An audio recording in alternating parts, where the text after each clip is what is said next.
अस्सलाम वालेकुम नाजरीन, आप देख रहे हैं KTV HD न्यूज़ और मैं हूं आपके साथ नीलम नवाब। आइए चलते हैं आज की इलाकाई खबरों की तरफ। अहमदपुर शर्किया PP 239 से पाकिस्तान पीपल्स पार्टी के उम्मीदवार MPA मियां राफतुर रहमान रहमानी का हल्का में कॉर्नर मीटिंग का इनकाद। हल्का की आवाम से वोट की इस्तदा तफसील के मुताबिक PP 239 से पाकिस्तान पीपल्स पार्टी MPA के उम्मीदवार मियां राफतुर रहमान रहमानी का हल्का के मुख्तलिफ इलाकों का दौरा।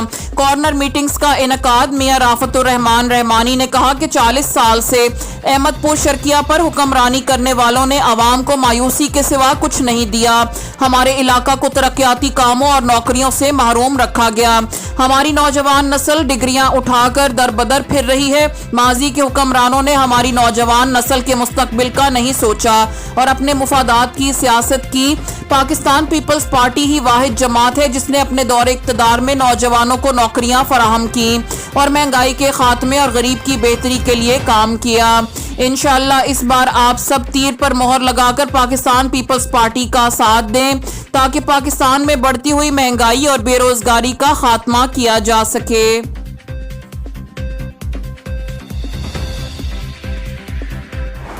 नाजरीन, मजीद खबरों और अपडेट्स के लिए देखते रहिए KTV HD न्यूज़ पाकिस्तान।